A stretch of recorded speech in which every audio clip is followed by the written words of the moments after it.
जय श्री राधा कृष्ण भगवान जी की, जय श्री गौरी शंकर भगवान जी की, जय श्रावण मास महात्म्य की।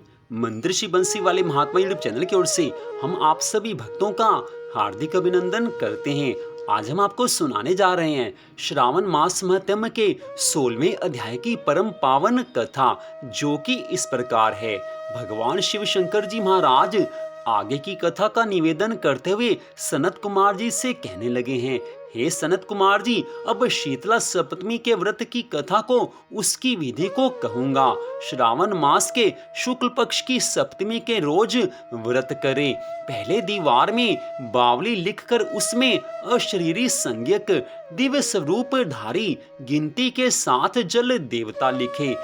2 लड़कों के सहित पुरुष त्रय संज्ञत नारी, एक घोड़ा बैल नर वाहन सहित पालकी लिखे। 16 उपचारों द्वारा जल देवों की अर्चना करके ककड़ी, दही और भात का नैवेद्य समर्पण करे। नैवेद्य पदार्थों का वायन ब्राह्मणों को देवें। इस तरह 7 साल तक व्रत करके प्रतिवर्ष 700 भाग्यवती को भोजन कराकर उद्यापन करे।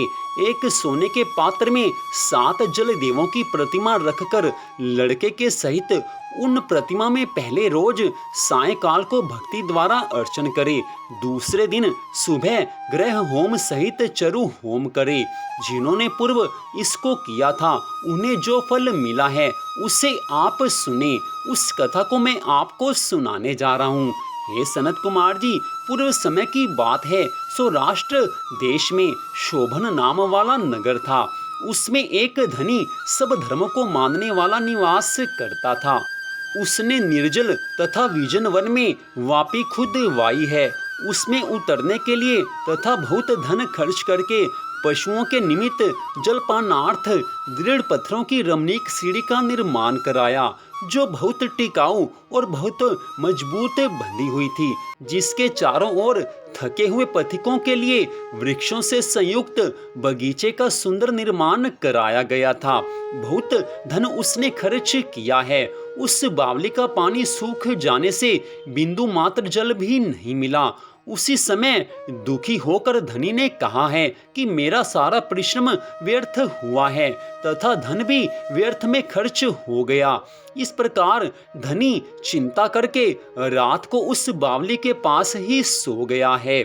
उसी समय स्वप्न में धनी को जल देवों ने आकर कहा है कि हे धनी, जल निकलने का उपाय सुनो। यदि सादर अपने पुत्र को हम लोगों के लिए बलि दोगे तो यही बावली उसी क्षण जल से भर जाएगी। इस प्रकार स्वप्न देखकर धनिक ने अपने घर में आकर अपने पुत्र से स्वप्न की सारी कथा सुनाई है। द्रविण नाम वाला जो धनिक का पुत्र था, वह भी धर्म में लगा हुआ था, भगवान को मानने वाला था, पूरी श्रद्धा भावना से भगवान की भक्ति करता था। उसने अपने पिताजी से कहा है कि हे पिताजी, मेरे तथा मेरे पुत्र के भी आप जन्मदाता हैं। उसमें भी यह धर्म का काम है। इसमें आपको क्या विचार करना है, क्योंकि धर्म स्थायी तथा पुत्र आदि सब नाशवान हैं। अल्प मूल्य से बड़ी चीज का मिलना कठिन कहाँ है। मेरे सीतांशु तथा चंडांशु नाम वाले 2 पुत्र हैं। उसमें बिना विचार बड़े सीतांशु नाम वाले पुत्र की आप बलि दे दीजिए। पर हे पिताजी, स्त्रियों से यह बात गुप्त ही रखिए। गुप्त का प्रकार यह है कि मेरी पत्नी गर्भवती है, प्रसव का समय निकट है, वह अपने पिता के गृह में जाने वाली है। उसके साथ ही मेरा छोटा पुत्र भी जाएगा। उसी समय हे तात, यह काम निर्विघ्न हो सकता है। धनी ने अपने पुत्र की यह बात सुनकर प्रसन्न होकर कहा है, हे पुत्र, धन्य हो तुम मेरे पुत्र हो, अतः मैं भी धन्य हूँ। मैं अपने को पुत्र वाला मानता हूँ। इसी बीच में पिता के गृह से सुशील पत्नी का बुलावा आ गया। वह पिता के घर तद हेतु गई। उसी समय द्रविणी ने अपनी पत्नी से कहा है कि ये बड़ा पुत्र मेरे पास रहेगा तथा छोटा पुत्र तेरे साथ जाएगा। सुशीला ने अपने ससुर के कहने मात्र से वैसा तुरंत ही किया है। अपने ससुर की आज्ञा का पालन किया है।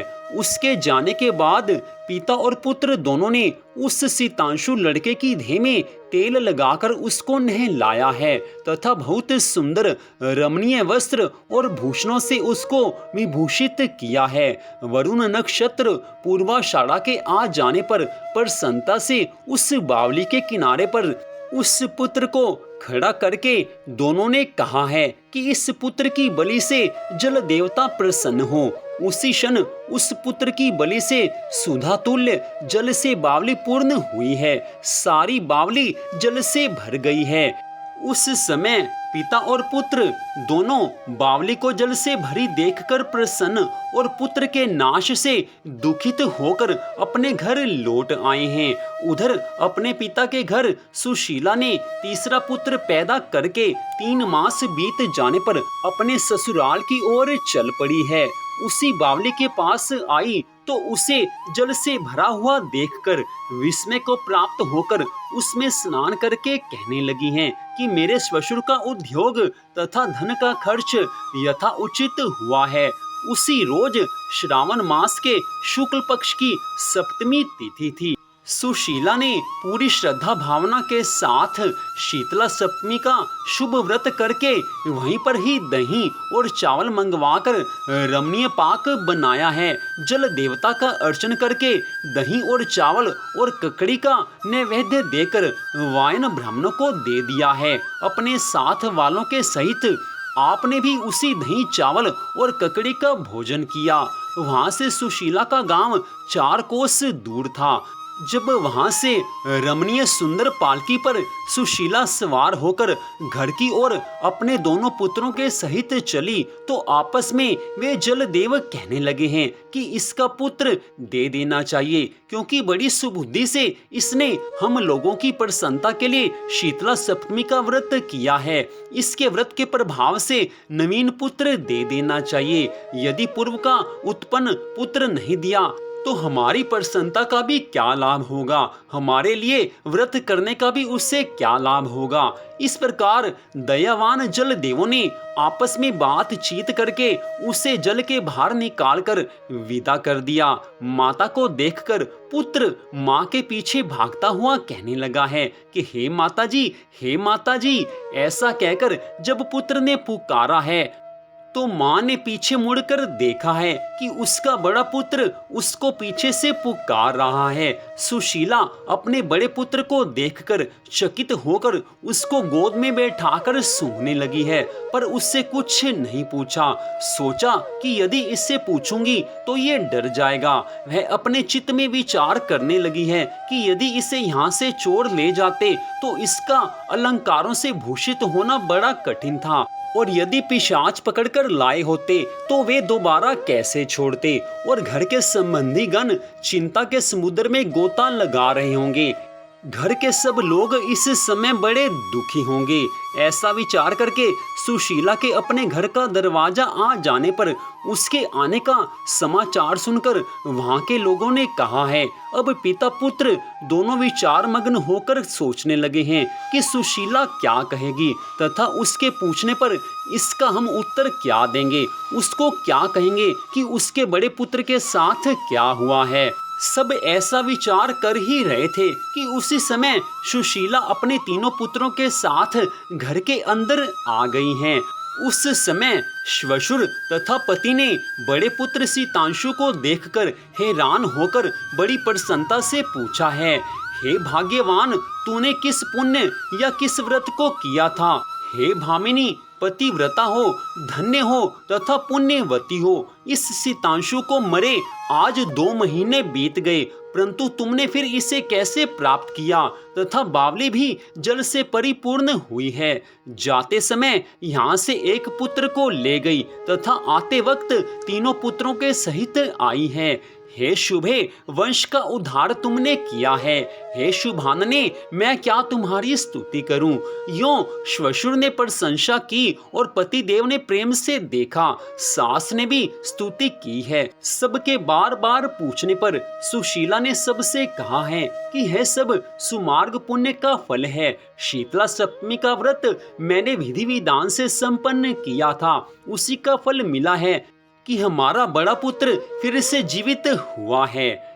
सुशीला की ये बात सुनकर सभी प्रसन्न हुए हैं। इसके पश्चात वे सब इस संसार में मनोभिलाषित भोग उपभोग करके परमानंदित हुए हैं। इससे आगे की कथा का वर्णन करते हुए भगवान शिव शंकर जी महाराज सनत कुमार जी से कहने लगे हैं, हे वत्स, आपसे यह शीतला सप्तमी व्रत की कथा को मैंने सुनाया है, सब विधि सुनाई है। इसमें दही, चावल, ठंडा शीतल, ककड़ी, फल, बावली जल तथा शीतल देवता कहे गए हैं। इसे करने वाले तापत्रय से मुक्त हो जाते हैं। इस कारण श्रावण मास की शुक्ल पक्ष की सप्तमी का नाम यथार्थ शीतला सप्तमी हुआ है।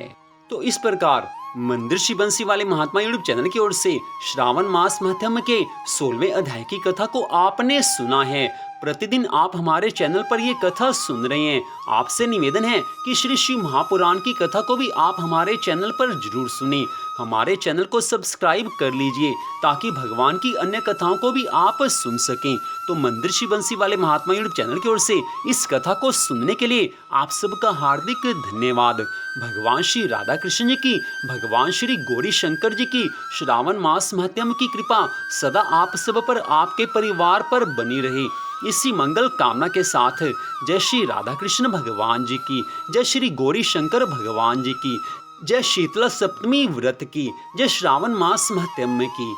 ओम नमः शिवाय, ओम नमः शिवाय, ओम नमः शिवाय। जय जय श्री राधे, जय जय श्री राधे, जय जय श्री राधे श्याम।